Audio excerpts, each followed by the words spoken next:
창세기 3장 15절. 내가 너로 여자와 원수가 되게 하고 내 후손도 여자의 후손과 원수가 되게 하리니 여자의 후손은 내 머리를 상하게 할 것이요 너는 그의 발꿈치를 상하게 할 것이라. 여러분, 이 구절은 신학적으로 굉장히 의미가 있는 본문이에요. 이걸 최초의 복음, 그러니까 이런 거죠. 성경에서 최초로 메시아, 그리스도를 언급된 그 복음이라는 뜻에서 뭐라고 부르는가 하면 원시복음이라고 부릅니다. 근데 이제 우리는 이제 지금 창세기 1장 1절부터 시작해서 쭉 이렇게 지켜보고 있잖아요. 살펴보고 있잖아요.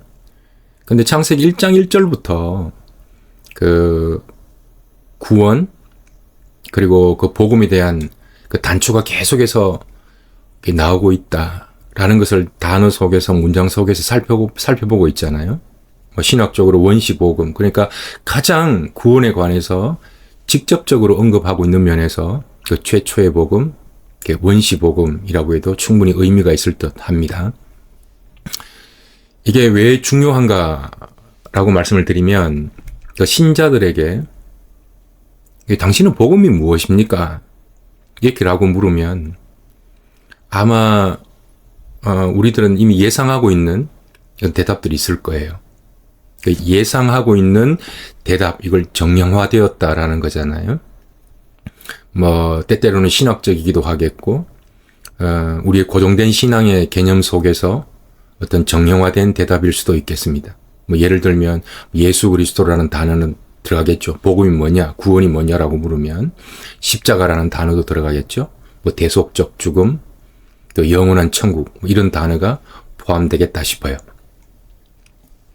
근데 왜 오늘 이 원시복음이라는 이 신학적인 용어를 다루고자 하는가 하면, 지금 이 원시복음이라고 말하는 이 창세기 3장 15절 사건이 어디에 있느냐가 중요한 겁니다.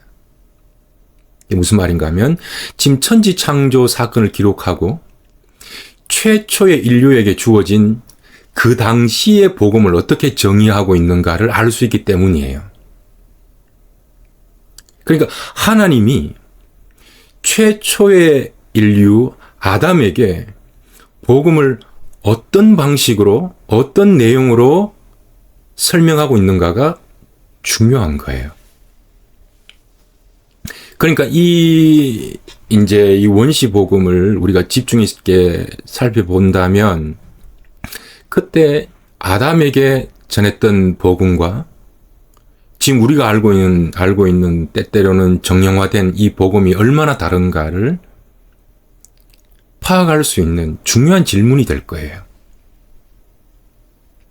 그러니까 이런 거죠. 아담, 노아, 아브라함이 이해했던 하나님과 지금 우리가 기독교라는 그 틀 속에서 이해하고 있는 하나님이 과연 같을까? 만약에 같지 않다면 오랜 시간 흘러오면서 변질된 것인가? 복음의 순수성이죠. 복음이 변질되고 있느냐, 또 변질되지 않았느냐, 그 순수성을 지키고 있느냐를 이게 파악해 볼 수 있는 중요한 문장일 것 같아요. 다시 한 번 더 천천히 읽어드리면 창세기 3장 15절. 내가 너로 여자와 원수가 되게 하고 또 내 후손도 여자의 후손과 원수가 되게 하리니 여자의 후손은 내 머리를 상하게 할 것이요 너는 그의 발꿈치를 상하게 할 것이다. 그 여자의 후손 그리스도잖아요. 그리스도가 뱀의 머리를 상하게 할 것이다 라는 얘기예요. 그 이유는 하와 산자의 어미를 만들기 위해서. 자, 이게 지금 하나님이 최초의 인간에게 복음은 이거야 라고 설명하고 있는 내용입니다. 앞에 부분들을 우리가 강의를 했었죠. 원수, 발꿈치 이런 단어들은 우리가 강의를 했습니다만 한번 간단하게 살펴보면 원수 아야브라 그랬죠. 반대되다, 미워하다.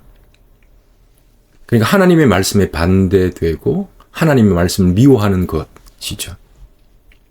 그러니까 여자의 후손, 그리스도의 말씀을 미워하는 그놈이 원수라고 해요. 근데 그리스도는 그의 머리를 상하게 하죠. 머리, 로시라는 단어를 씁니다. 머리라고 하면 진짜 우리가 이게 신체상의 머리를 떠오를 수 있잖아요. 이 단어를 우두머리, 근원이라는 단어로 사전적 의미입니다. 근원이네요. 그러니까 하나님의 말씀과 그리스도의 말씀을 미워하는 그 근원을 밟아버리는 거거든요.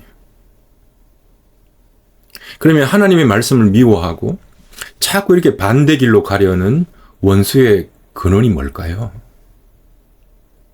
그게 이제 발꿈치 아카브라 그랬잖아요. 그 땅만 보는 그 뱀이 그리스도의 발꿈치를 물려고 하는 거잖아요. 그 땅만 보고 배를 땅에 대고 기는 혼과 육의 소욕이란 말이에요. 이 땅만 보기 때문에 발꿈치만 보이는 거죠. 이 땅의 소욕이 하나님의 하늘 말씀에 가장 반대되는 근원이다. 이걸 이제 뒤에 창세기 3장을 끝으로 이제 4장부터는 이제 인류의 역사가 시작돼요. 이제 창세기 1장, 2장, 3장의 이 하나님의 그 구원에 관한 설명이 끝나고 4장부터는 이제 그게 어떻게 인류 속에서 이게 스며들어가는 걸 보여주는 거거든요. 그러면 이 뱀이라는 이름을 가진, 발꿈치라는 이름을 가진 아카브, 야곱을 등장시키는 거거든요. 야곱은 그의 인생에 대변할 수 있는 단어를 얘기하자면 우리 지난 시간에 말씀을 드렸던 것처럼 경쟁과 거짓이라고 드릴 수가 있습니다. 경쟁과 거짓의 대명사로 불리는 야곱을 주가 다스린다라는 이스라엘로 만들어 나가는 이야기예요. 그리고 머리를 상하게 하다 슈프, 무너뜨리다 부수다. 이 사건이 환도뼈를 치는 거거든요. 옛자를 부인하는 사건 말이에요. 자, 이게 하나님이 첫 인류 아담에게 하나님 당신이 직접 들려주고 싶었던 복음의 내용이에요.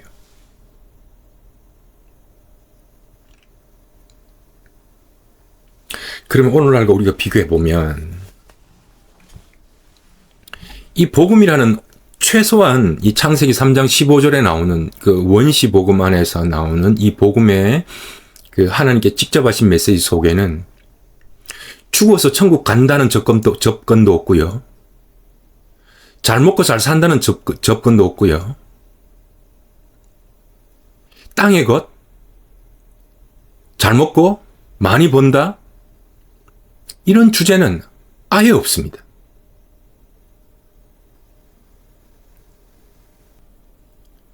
여러분 3장 15절에는 철저하게 속 사람에 관한 이야기입니다. 마음에 관한 이야기예요. 현실과 동떨어진 이야기가 아니라 네 속의 욕망, 속사람, 너의 거짓, 경쟁심, 이런 가장 실제적인 우리의 삶에 이게 뿌리 내린, 현실에 뿌리 내린 이야기를 하고 있단 말이에요. 근데 오늘 우리가 뭐 경제적으로 발전하고 인문학이 발전하고 과학이 발전한 우리네 지금 현금의 그 시대 속에서 복음이라고 드러내는 것은 너무나도 우리의 삶과 동떨어져 있다. 그러니까 실존적으로 보면 정말 복음이 한 인간을 건강하게 만들 수 있는 힘이 있는가? 여러분 퇴계 유황생님이나 율곡 이익생님도요. 인간을 어떻게 인간답게 만들까를 고민했습니다. 칸트들, 여러분 여러 철학자들 전부 그들의 고민 속에는 무엇이 들어있는가 하면 어떻게 인간이 인간답게 살 것인가를 고민했단 말이에요. 근데 우리는 하나님의 말씀을 붙들고 영혼을 살리겠다고 우리가 이 복음을 전하는 것 아닙니까? 근데 이 복음 속에 인간에 대한 이해 너무 적다는 거예요. 여러분, 창세기 3장 15절의 이야기는 철저하게 현실에서부터 시작된 영혼까지의 가교라 그럴까요? 브릿지 역할을 하는 그런 역할을 하고 있다고요. 우리가 말하고 있는 이 복음이 실제 우리 삶과 괴리감이 있다. 괴리감이 있다. 복음의 내용은 사라져버리고 교회의 메시지만 이게 막 여러 가지 오해가 될 수 있는데 그냥 해봅니다. 그러니까 하나님이 진짜로 말하려고 했던 그 최초의 복음 말이에요. 첫 인류 아담에게 전달하려고 했던 그 복음 말이에요. 그건 나예요. 우리 속 사람에 대한 이야기라고요. 뜬구름 잡는 식의 이야기가 아니에요. 그래서 주일날, 수요일날은 성경을 강의하고 토요일날에는 성령을 깊이 있게 우리 성령의 음성을 듣는 법, 이거 모르면 신앙생활 어떻게 해요? 토요일날이 굉장히 중요한 거예요, 이게. 주일날은 가능하면 오늘의 언어로 사용해보고자 묻은 애를 쓰는 거거든요. 창세기 3장 15절이 신학자들이 말하는 최초의 직접적으로 말했던 원시복음이라고 했잖아요. 우리는 창세기 1장 1절부터 복음에 대한 단초가 계속 나오고 있다라고 우리는 계속 아예 그냥 원어를 찾아가고 있는 것이고요. 자, 이 복음을 이제 하반절입니다. 첫 번째는 창세기 3장 15절 하반절에 뱀에게 선포하고 있고, 두 번째는 창세기 3장 16절에 여자에게 선언하고 있고, 원시복음을 말이에요. 세 번째는 창세기 3장 17절에 아담에게 선언하고 있습니다. 뱀에게 말하고 있다라는 건 뭔가 하면 복음의 내용을 말하는 거거든요. 복음이 뭐냐예요. 복음이 뭔가 하면 네 속에 뱀, 옛자를 부시는 게 복음이에요. 그게 거기서부터 구원이 시작이에요. 여자에게 선언하고 있다라는 것은 복음의 대상이거든요. 신부로 만들어 나갈 그 하나님의 백성을 대상으로 정하고 있습니다. 아담에게 선언하고 있다는 건 복음의 완성인데 그리스도께서 시작하신 복음을 완성하겠다는 이야기. 오늘 그 얘기를 오늘 여러분들과 나누길 원하는 겁니다. 이 내용을. 뒤에 가보면 이 그림이, 이 구도가 정확하게 맞구나. 내가 너로 여자와 원수가 되게 하고 내 후손도 여자의 후손과 원수가 되게 하리니 여자의 후손은 내 머리를 상하게 할 것이요 너는 그의 발꿈치를 상하게 할 것이다. 뱀이 나오잖아요. 뱀이 나오잖아요. 배로 땅을 기어다니고 땅의 흙을 먹고 사는 야곱 같은 존재. 그 야곱 같은 존재들, 오늘 우리들이죠. 이스라엘로 만들어 나가는 이야기입니다. 어떻게 이스라엘로 만들어 나갈 것인가. 그게 복음의 내용이라고요. 속사람 이야기라고요. 진짜 나의 모습을 만들어내는 그 모습을 하나님께서는 처음부터 말하고 있다고요. 자, 여러분 질문해 볼게요. 야곱 있잖아요. 태어나서 형의 발뒤꿈치를 잡았어요. 성경에 기록된 대로 표현하자면 나면서 발뒤꿈치 잡고 나왔나요? 1번이에요? 2번이에요? 2번이죠. 자, 그러면 이걸 뭐라고 얘기하는가 하면 본성이라 그래요. 그러니까 경쟁과 거짓은 배운 게 아니고 본성이란 말이에요. 원래 오리지널 본 성자가 살생, 날생, 그리고 마음 심자로 만들어졌잖아요. 그 인간의 본성이란 나 살자는 마음이 인간의 본성이에요. 이건 배워서 익히는 게 아니라 이걸 좀 어려운 말로 태생적이다라고 불러요. 그러니까 이 땅에 오늘의 야곱, 그 발꿈치를 잡고 땅의 것을 욕심내고 땅의 것을 가지려고 하고 경쟁하고 거짓말하는 이런 마음들은 태어날 때 가지고 태어난다. 배워서 온 게 아니다. 여호와께서, 이게 노아 때 이야기입니다. 사람의 죄악이 세상에 가득함과 그의 마음으로 생각하는 모든 계획이 항상 악할 뿐이다. 나 살자는 마음이에요. 이건 배워서 가진 마음이 아니라 태생적으로 그러하다. 근데 복음은 이런 야곱으로 태어나 이스라엘로 만들어 나가는 이야기입니다. 이제 그렇다면 이제 복음이 복음 되려면 최소한 그 원시 복음에 합당한 복음이 되려면 우리는 뭘 이해해야 되는가 하면 어느 교회 나갈까? 뭐 어떤 제자 훈련 받을까? 이런 이야기. 우리 교회가 성공할까? 얼바인의 어떤 교회가 제일 큰가? 이런 내용이 아니라 내 속에 있는 거짓, 경쟁이 어떻게 본성과 연결되어 있는가를 여러분이 설명할 수 있어야 되고 이런 이야기들이 여러분 가슴속 깊이 들어와야 돼요. 하나님께서는 이런 걸 속에 있는 이 속 사람의 이 본성을 이스라엘로 주가 다스리는 마음으로 바꿔나가는 이야기잖아요. 경쟁. 사전에 찾아보면 네이버 사전입니다. 둘 이상의 집단이나 사람이나 집단이 무언가를 놓고 겨루는 것. 제한된 자원을 가진 환경에 공존하는 생물 사이에서 일어나는 자연스러운 일이라고 이야기합니다. 근데 이건 사전적 정의고 자연스러운 일이 아니에요. 제한된 자원을 가지기 위해서 생물, 사람 사이에서 일어나는 자연스러운 일이 아니에요. 여기에 여러분 제한된 자원이 있다고 칩시다. 여기에 욕심이 개입되면 어떻게 될까요? 인간은 전쟁을 벌입니다.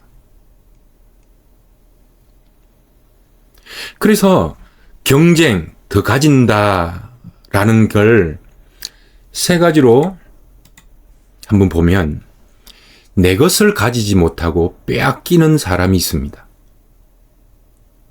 빼앗기면 안 되죠. 근데 이걸 어리석음이라 그래요.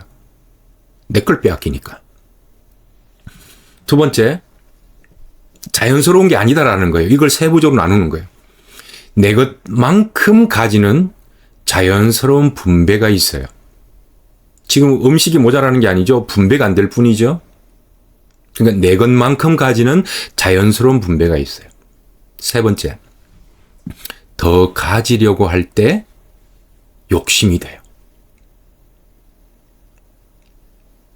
근데 경쟁이 사전에 나오는 것처럼 자연스러운 것이라고요?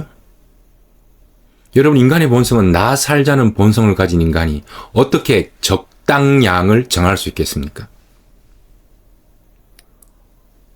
이 지구상에 누구도 적당하다, 만족하는 사람은 없을 것 같아요.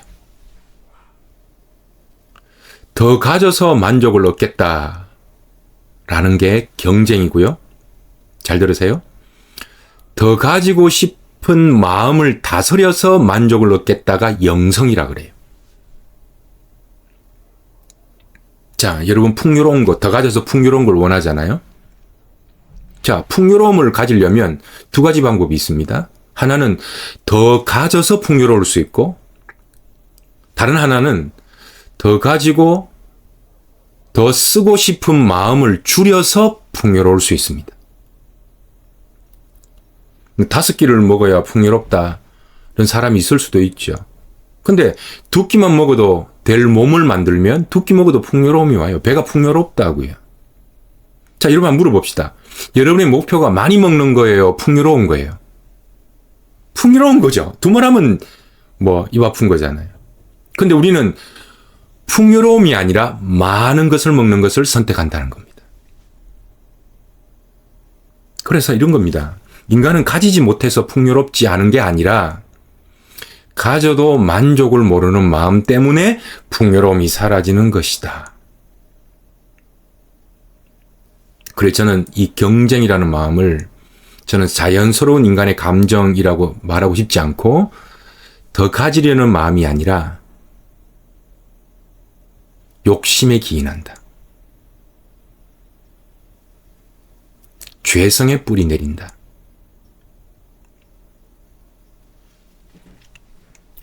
거짓 보십시오. 거짓을 네이버 사전에 찾아보면 자신보다 더 낫게 보이려고 마음으로 꾸미는 것, 사실과 어긋나는 것, 꾸미는 것을 거짓이라고 사전에는 정의하고 있습니다. 마치 공작새처럼. 그러니까 자기 자신보다 더 낫게 보이려고 꾸미는 거죠.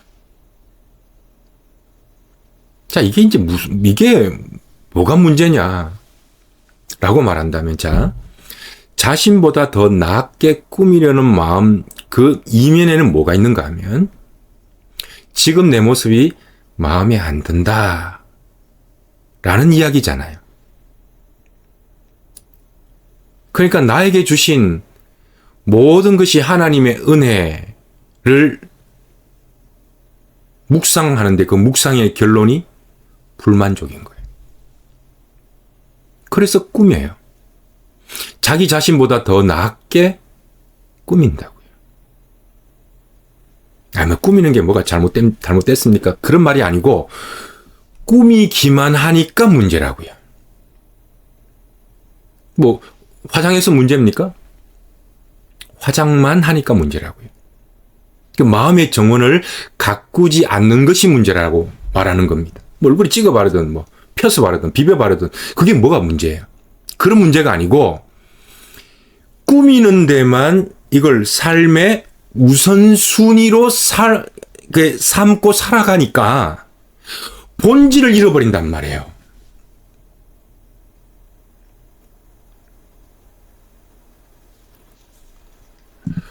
부자처럼 보이는 것, 인격자처럼 보이는 것, 영성 있게 보이는 것, 여러분 지나가 보면 인생에 하등 도움이 안 돼요. 자신만 어두워질 뿐이죠.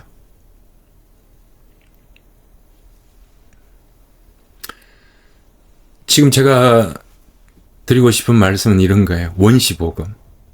첫 인류 아담에게 하나님께서 간절히 보여주시고 싶은 하나님의 마음 말이에요.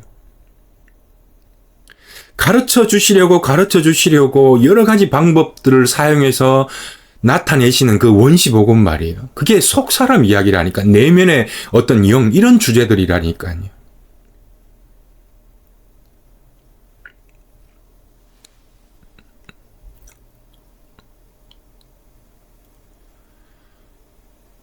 개인적으로 제가 생각하기에는 많이 다른 것 같아요. 성도님들이 성공이라고 믿고 간절히 구하는 것 속에 이게 내 것 가진다고 하면 나쁠 것도 없잖아요. 근데 이게 이제 기준이 본성에 다 있어서 족한 줄을 모른다. 만족할 줄을 모른다는 거예요. 제가 봤을 때는 여러분 잘 삽니다.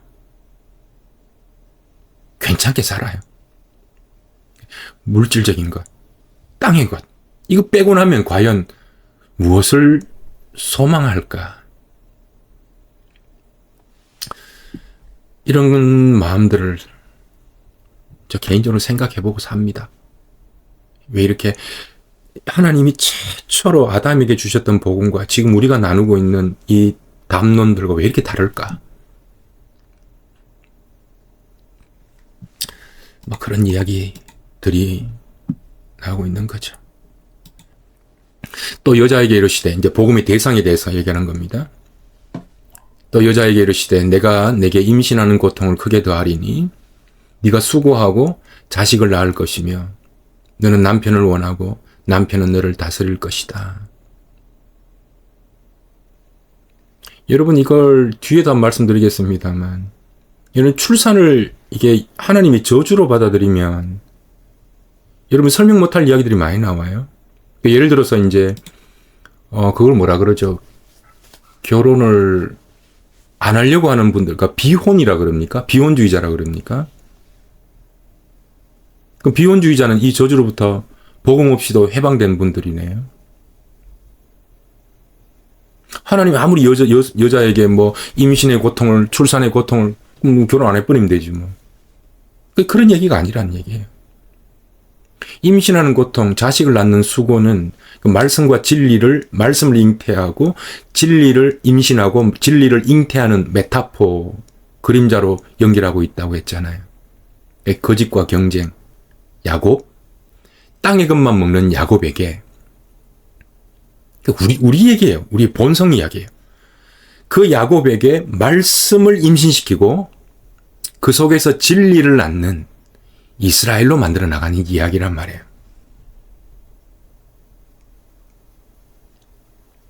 근데 지난주에 우리가 이 요한계시록을 읽었죠. 한 번 더 볼까요? 그 꼬리가 하늘의 별 3분의 1을 끌어다가 땅에 던지니라. 용, 뱀, 똑같은 단어잖아요. 용이 해산하려고 하는 여자 앞에서 그가 해산하면 그 아이를 삼킨대요. 여러분, 뱀 욕망은 생명을 삼켜버려요. 우리의 혼, 육체, 땅의 소욕은 영의 소욕과 원수예요. 그 벌레와 새들이 와서 그 씨앗을, 생명의 씨앗을 쪼아 먹어버린다니까. 그 땅이 그것을 절대로 포기하지 않죠. 그래서 옛자가 부인되고 옛자 속에서 생명이 들어올 때는 고통, 수고가 따르는 거예요. 그 야짜브라는 단어가 예배와 연결되어 있다고 했잖아요. 나의 욕심이 고통, 수고를 통해서 예배자로 세워나가는 그 욕구가 되는 거죠. 이런 이야기들입니다. 엄청난 이야기예요, 이게. 하나님께서 이런 이야기 하고 싶어 하신다니까요. 창세기 3장 17절. 아담에게 이르시되 네가 내 아내의 말을 듣고 내가 내게 먹지 말라 한 나무의 열매를 먹었은즉 땅은 너로 말미암아 저주를 받고 너는 내 평생에 수고하여야 그 소산을 먹으리라. 원시복음을 뱀에게 얘기하고 하와에게 이야기하고 아담에게 이야기할 때 이 구절 또한 우리 하와에게 이야기했던 것처럼 이게 남자의 저주. 나는 언제까지 이래야 되나. 앞에 그 하와가 남편을 다스리고 남편을 기다리고. 여러분, 한번 물어볼게요. 여러분 집에 누가 힘이 세요? 예? 남편이 힘세요. 여러분, 저는 단언코자 여성이 힘이 셉니다. 이게 어떻게 이게 50 넘고 부인에게 밥 차려달라면 죄송합니다. 죽으려고 환장한 거래요. 50 넘어서 밥 차려달라는 건 정신 나간 짓이라는 거예요. 여러분, 훨씬 여성이 힘이 세요. 이게 피지컬한 힘만을 얘기하는 게 힘을 얘기하는 게 아니고 굉장히 현실적이어집니다. 남자는 드라마 보면 울고 이제 이게 현실감이 좀 무뎌져요. 근데 여성들은 굉장히 현실적이어집니다. 그 여자의 말 들으면 자다가도 떡 생긴다. 아담이 저주를 받고 너는 내 평생에 수고하여야 그 소산을 먹는다. 만약에 태어날 때 돈이 엄청 많아. 소위 말하는 금수저야. 땀 안 흘려도 되네요. 수고 안 해도 먹고 살 수 있네요. 그러니까 하나님은 금수저는 어쩔 수 없다. 이게 저주로만 본다면 돈 버는 사람 어떡할 거예요? 그런 얘기가 아니라는 얘기예요. 이걸 세상을 향한 저주로 보느냐? 아니면 이 저주받은 자에게 복음의 메시지가 되느냐? 처음으로 다시 한번 돌아가 볼게요. 원시 복음을 뱀 욕망에게도 전하고 있고요. 전한다는 건 저주가 아니에요. 전한다는 건 뱀을 이스라엘 만들겠다는 얘기고, 여자를 산자의 어미 하와로 만들어 나가겠다는 얘기고, 아담을 하나님이 원하시는 방법대로 끌고 나가신다는 복음의 이야기예요. 그게 복된 소식이에요. 너 끝까지 애기 낳을 때 고통스러울 거야. 너 땀 흘려야 돼. 죽도록 고생해. 이건 무슨 복음입니까? 저주지. 그러니까 오늘 이 아담과 하와 이야기를 들으면서 남자와 여자 이야기 들으면 안 돼요. 에베소서 5장 31절. 그러므로 사람이 부모를 떠나 그의 아내와 합하여 이 둘이 한 육체가 될지니, 창세기 이야기 그대로 나오잖아요. 이 비밀이 크도다. 나는 그리스도와 교회에 대하여 말하노라. 그러나 너희도 각각 자기의 아내 사랑하기를 자신같이 하고, 아내도 자기 남편을 존경하라. 여러분, 이 이야기는 아담과 하와의 일상 이야기 아니에요. 그리스도와 신부, 교회와의 관계를 설명하고 있다고요. 자, 수고하여야.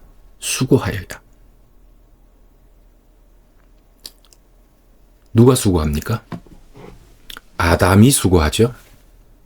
그러나 아담으로부터 모세까지 아담의 범죄와 같은 죄를 짓지 아니한 자들까지도 사망이 왕노릇하였나니, 다같이 아담은 오실 자의 모형이다. 그리스도의 모형이다. 딱 기억하고 있어요. 아담이 수고한대요. 아담은 그리스도의 모형이네요. 누가 수고한다고요? 그리스도의 복음의 완성, 예수 그리스도가 완성하실 그 수고를 이야기하고 있다고요.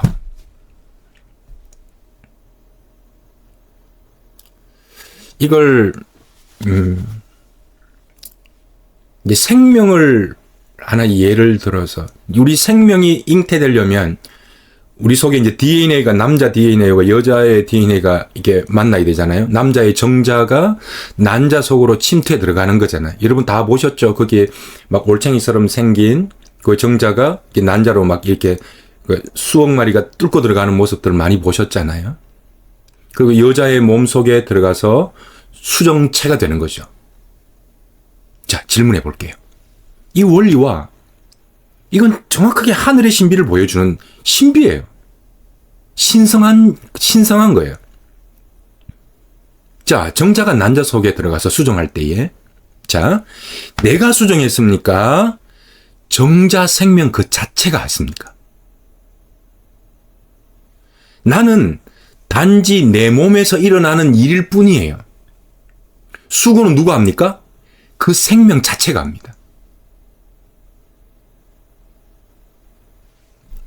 고린도전서 15장 10절. 그러나 내가 나된 것은 하나님의 은혜로 됐다. 내가 수고했다고요? 내게 주신 그 은혜가 헛되지 아니하여 내가 모든 사도들보다 더 많이 수고하였으나 내가 한 것이 아니고 하나님이 하신 은혜네요.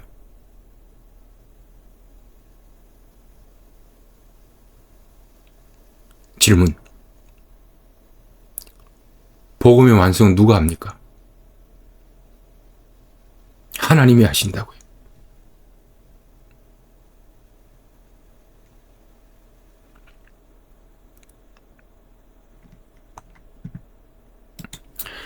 여러분, 생명을 가지는 것, 내 속에 생명이 잉태되는 것, 이건 하나님의 생명이, 그러니까 외부로부터 들어와서 여성의 몸에 생명을 잉태하는 거잖아요. 이건 정말 구원을 너무나도 잘 설명해 주고 있는 신비하고 신성한 영이에요.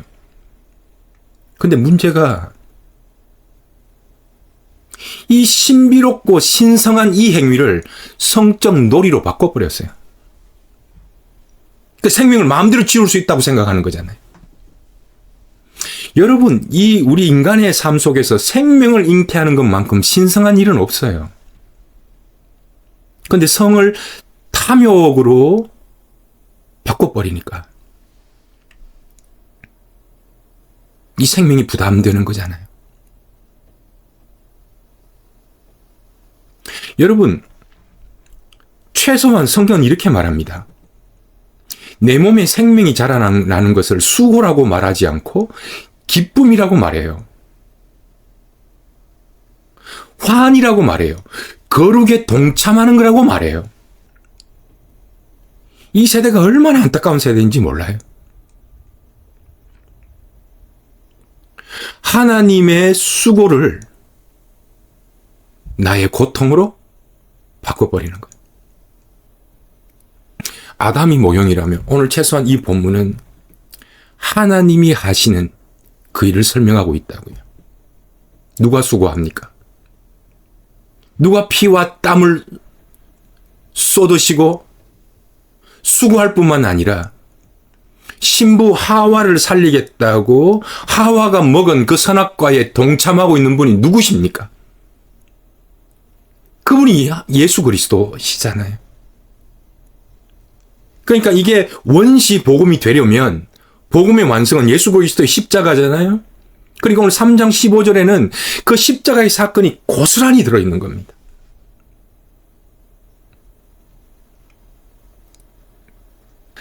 그래서 하나님께서는 이렇게 해가지고 내가 수고하는 게 아니기 때문에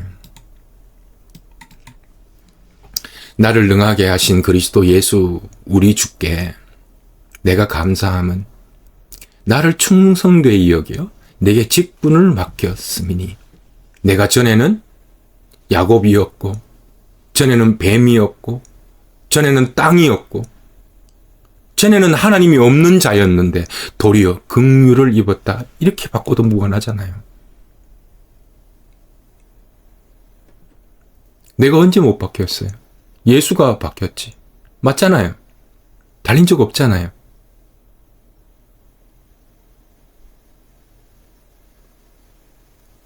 그런데 저 십자가의 주인이 예수가 아니라는 거예요. 그 십자가는 나의 십자가라는 얘기예요. 이게 이제 하나님께서 나의 죽음에 동참해 오시는 거거든요. 오늘 말씀의 결론은 이겁니다. 복음의 내용, 원시 복음이 있습니다. 이것이 과연 오늘날 우리가 추구하고자 하는 그 복음과 같은가? 아니면 많이 왜곡되어 있는가? 복음의 내용은 뭐라고요? 하나님의 그 창조의 원래 모습들, 그 왜곡되고 삐뚤어지고 경쟁하려고 하고 속이려고 하고 나 자신으로 살지 못하는 이 모습을 하나님께서는 생명을 잉태하는 자로 만들어 나가는 것. 철저하게 속사람 이야기죠. 복음의 대상은 누굽니까? 나.